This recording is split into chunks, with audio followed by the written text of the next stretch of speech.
The storm hammered outside, but the real turbulence was inside his tent. She had pulled out a sleek tablet, alien tech glowing faintly, while he sat there trying to convince himself this was still about blankets. She flicked through holographic forms with professional precision. "We'll start with terms and conditions," she said crisply.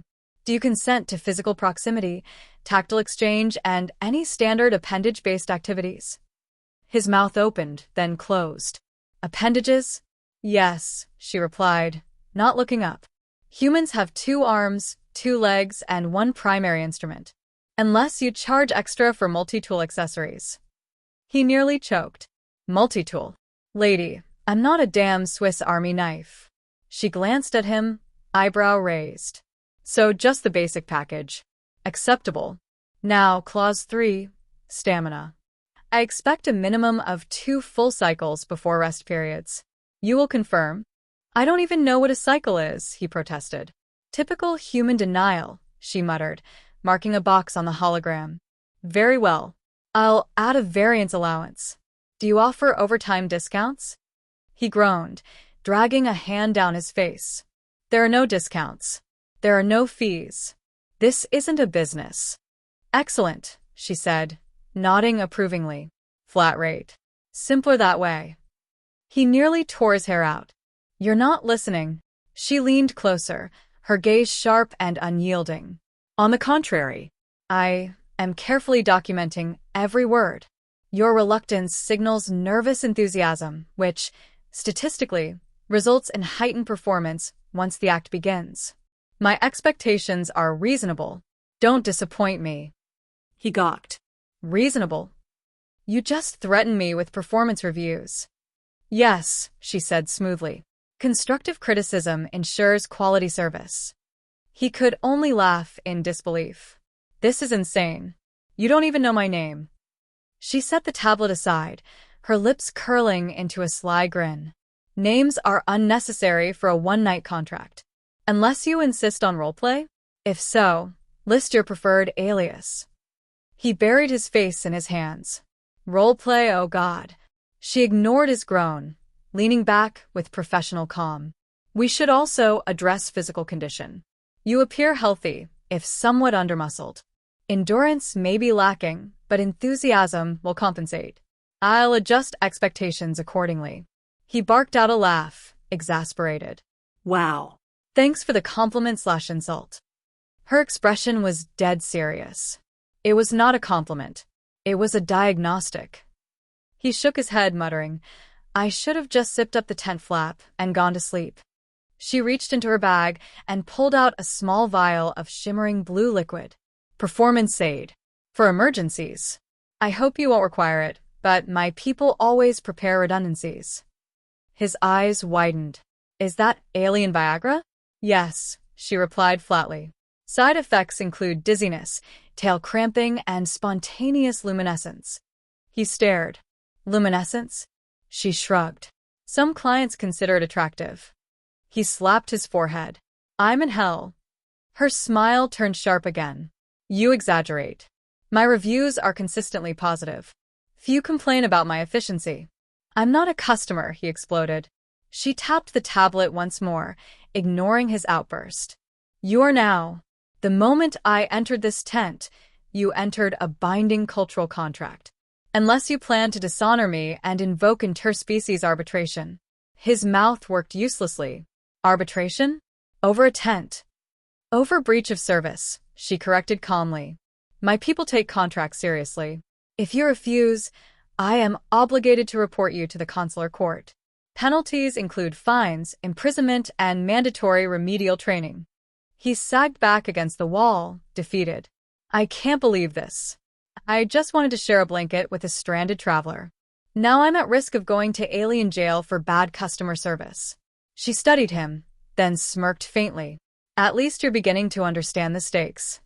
Silence stretched until he muttered, "This is the dumbest misunderstanding in the galaxy." "No," she countered, eyes glinting. "This is the most profitable misunderstanding in the galaxy. For me, anyway." His laugh was bitter. "You've got jokes now?" "Yes."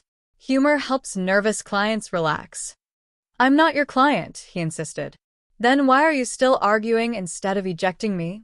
She asked simply, leaning in close enough for her breath to brush his cheek. He froze. She had a point. He could have thrown her out minutes ago, but he hadn't. Her grin widened when she saw the hesitation. Exactly. You want this even if you pretend otherwise.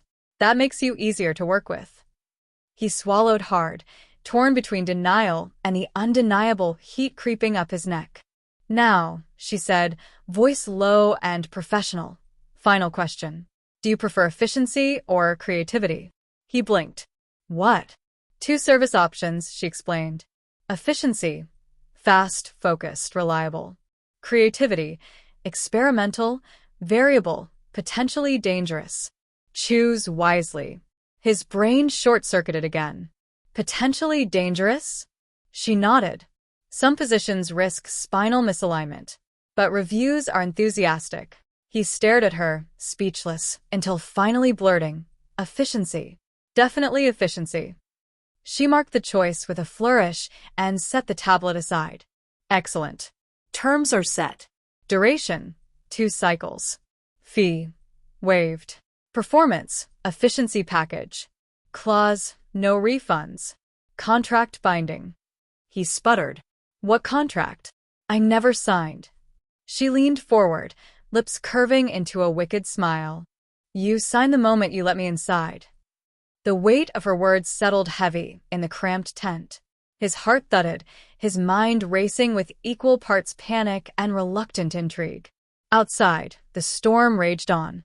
Inside, the alien girl adjusted her posture with practiced ease, every movement calm, confident, and terrifyingly sure of what came next.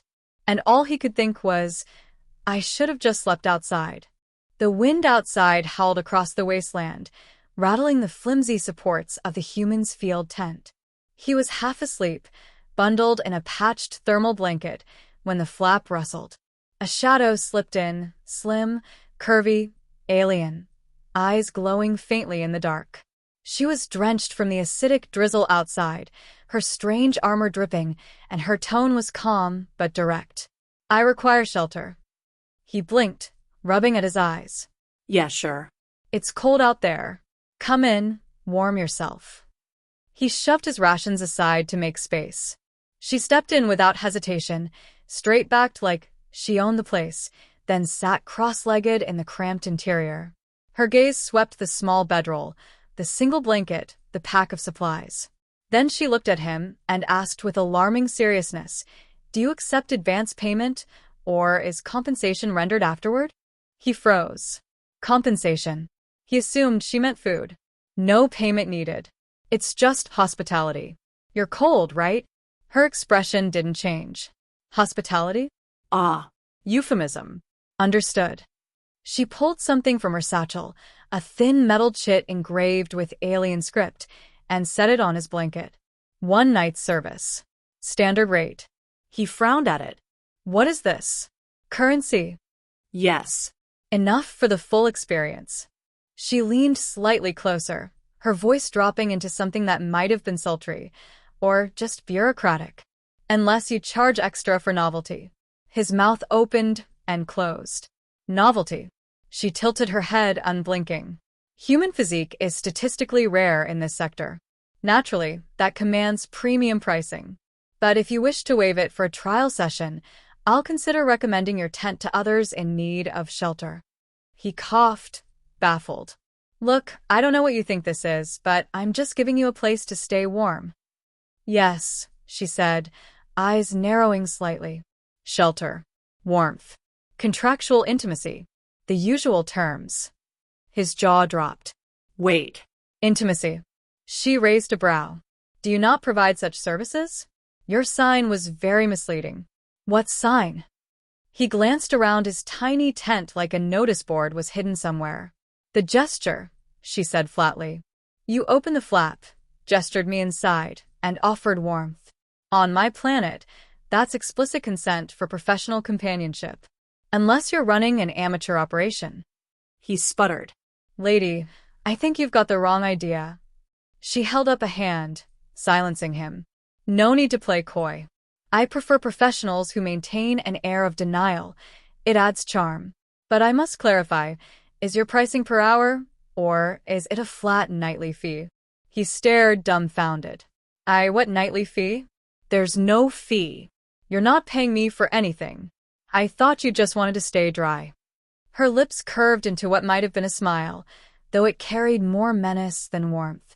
So you are one of those passion first, payment later types. Very well. I'll settle at dawn. Just know my species has strict refund policies. He buried his face in his hands. Oh God. She tilted her head again, studying him with unnerving curiosity. Nervousness. That's normal with first contracts. Don't worry. I'm experienced enough to guide you through. He shot her a horrified look. Guide me, what? Relax. Her voice dropped lower, velvet and commanding. I require 3 things: warmth, discretion, and a surface softer than gravel. You've already provided 2. Adequate start. He let out a strangled laugh. This is a misunderstanding. I'm not. She cut him off with a raised finger again, eyes glinting. Do not undersell yourself. Confidence is attractive. Now, for the matter of duration, 2 hours minimum is customary.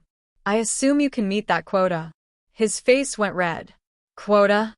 Her expression sharpened, professional and slightly annoyed. Stamina is part of the service, is it not? Unless humans operate differently. Do you charge extra if you fail to reach completion benchmarks?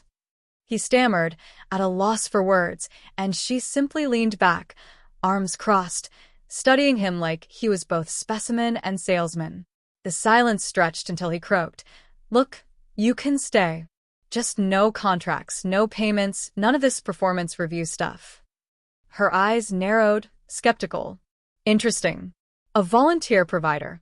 Unorthodox, but not unheard of. Perhaps you're building reputation through free trials? Clever marketing. He groaned. This isn't marketing. Yes, she murmured, almost to herself. Of course you'd say that. Very in character. I approve. He sat up, exasperated. Approve? I'm telling you, I don't run a... Her hand landed firmly on his knee, silencing him with its weight. She leaned close, her breath warm against his ear. Then I'll make it simple. 1 night. No complications. Tomorrow, we part ways. You get a satisfied client. I get shelter. Everyone wins. He swallowed hard, his heartbeat drumming louder than the storm outside. He knew he should shove her hand away, insist again that she'd misunderstood. Instead, his brain short-circuited at the heat in her voice and the sheer absurdity of the situation. Her smile deepened when she felt him tense. Good, she whispered, like a deal had just been struck. Somewhere in the back of his mind, he realized he'd made a mistake letting her in. He thought she'd only wanted shelter. But as she slid the payment chit back into his hand, murmuring about service terms, he finally grasped just how wrong he'd been. He sat frozen, still reeling from the absurd contract that had somehow been signed by his silence. She leaned back with unnerving calm, crossing her legs in a way that looked both casual and deliberate. Cycle 1 begins now, she declared, as though starting a timer. Wait, hold on. Can't we renegotiate? He stammered. Her eyebrow rose. Renegotiation incurs penalties. Are you prepared to triple your cycle count? His stomach dropped. Triple? I'd die. Unlikely, she said matter-of-factly. Though humans have an unfortunate tendency to pass out mid-session. If you do, I'll merely rate you adequate and move on. He groaned. Adequate, like a restaurant review? Yes, she replied dryly. With stars. 1 through 5. Currently you are trending toward 3. He pressed his palms over his face. I don't want to trend. This isn't Yelp. You misunderstand, she said with professional detachment. Reviews determine your future desirability among my peers. A 3-star human may still be acceptable for budget-conscious clients. A 5-star human, however, receives priority bookings. He dropped his hands and glared at her. I'm not trying to be booked like some space Airbnb. She smirked. Your outrage is charming. Don't worry. By the end of this, you may surprise yourself. He shook his head furiously. No. Absolutely not. This is wrong on, 50 levels.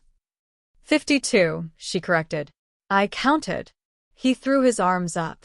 That was sarcasm. She leaned in, unbothered. Human sarcasm detected. Common defense mechanism in nervous subjects. I'll note it. You're taking notes?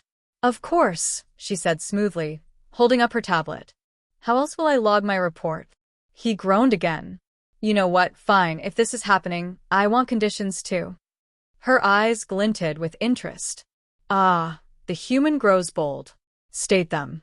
He straightened, trying to salvage some dignity. 1. No more of this review nonsense. 2. No alien performance enhancers. 3. I get to sleep afterward without you turning it into another clause. She tilted her head, considering. Clause 1 is non-negotiable. Reviews are mandatory. Clause 2, accepted, though I reserve the right to administer aids if you fail mid-cycle. Clause 3, accepted, provided you snore at a volume less than 70 decibels. He blinked. You actually measured human snoring? Yes, she replied. It ruins ambience. He slumped. I'm doomed. Her lips curved into a predatory grin. No. You are contracted. She reached forward, her confidence radiating, and he instinctively leaned back, nearly flattening himself against the tent wall. Every fiber of his brain screamed that this was spiraling, yet another part of him, the reckless, stupid, undeniably curious part, refused to shove her out. Why me? He muttered. Out of all the humans on this planet, why my tent? She chuckled softly, the sound edged with amusement. Because you opened it. You smiled. You looked lonely. That disarmed him more than her contract threats. He blinked, caught off guard. Lonely? Yes, she said simply. And loneliness makes humans eager. You are easier to negotiate with than the others. He gave a hollow laugh. So, I'm a discount target. Great. Not discount, she corrected. Accessible. There is a difference. For a moment, the tent was quiet except for the wind outside. Then she added, almost casually, besides, you're not unattractive. For a human. He stared at her. That's the nicest insult I've ever gotten. She smirked. You're welcome. His brain was spinning in circles, but his mouth betrayed him with a question he didn't mean to ask. And if I go along with this, what do you get out of it? She leaned forward, her eyes glimmering with something between sincerity and wickedness. Experience. Stories. Reviews to share. And, perhaps, entertainment. Entertainment, he repeated flatly.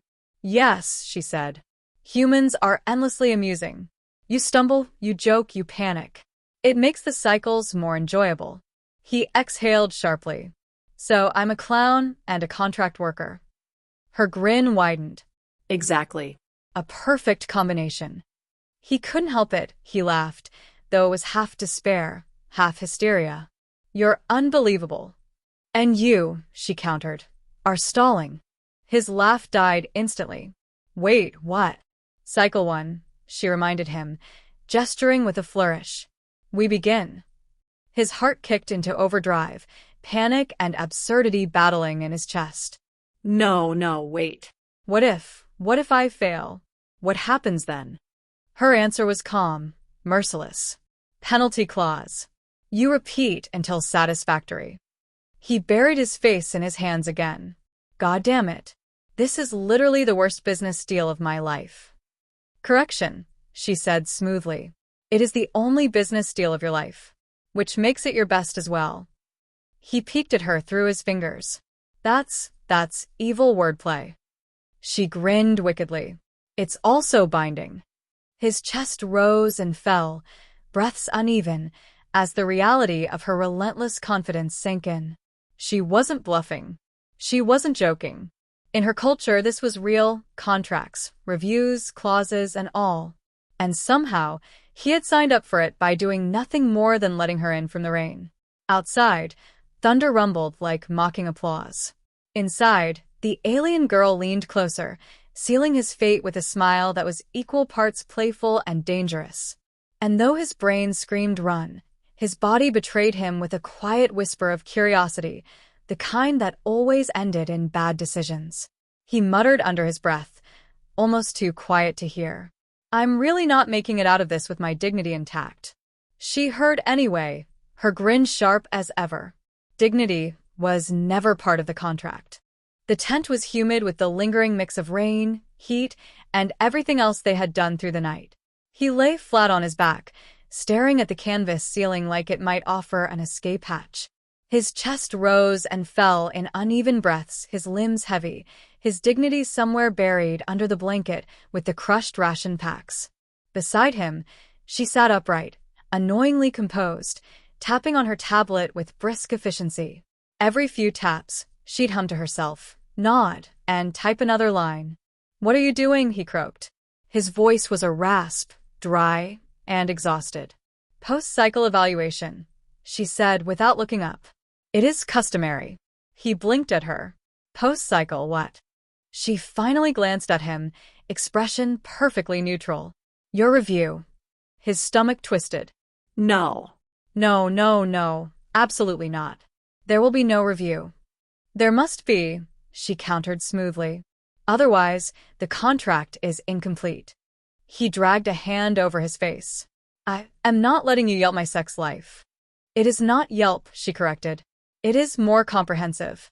Multi-category scoring, weighted averages, peer-reviewed commentary." He gawked. "Peer-reviewed? Who the hell is the peer?" She tapped the screen again and gave him a sly glance. "My sisters. They specialize in comparative analysis." He sat up, horrified. "You're going to share this?" She tilted her head. "Confidentially." "That's not comforting," he shouted, voice cracking. "Relax," she said, patting his thigh like he was an overworked animal. "You scored higher than expected." He froze. "Higher than expected?" "Yes," she said seriously. "Durability, 4 stars. Creativity, 3. Endurance, 3.5. Vocal enthusiasm, 5 stars. His jaw dropped. "You're giving me grades like I'm some kind of hotel mattress?" She ignored his outrage, scrolling further. Room for improvement. Inconsistent rhythm, excessive sarcasm, occasional expressions of despair. However, despair was oddly endearing. Bonus point awarded. He buried his face in his hands. "I hate everything about this." "Do not," she said with mock sternness. "Self-hatred will lower your confidence metrics. Confidence metrics lower repeat bookings." He peeked at her between his fingers. "You think there's going to be a repeat?" "Of course," she said breezily. "Why would I invest in a one-cycle partner if not to test growth across multiple trials?" He groaned, flopping back down onto the bedding. "I'm not a science project." "You are," she replied calmly, a fascinating sample size of one. He rolled onto his side to glare at her. "You're evil. Absolutely evil." She smirked. "Thank you. 5 stars for that compliment."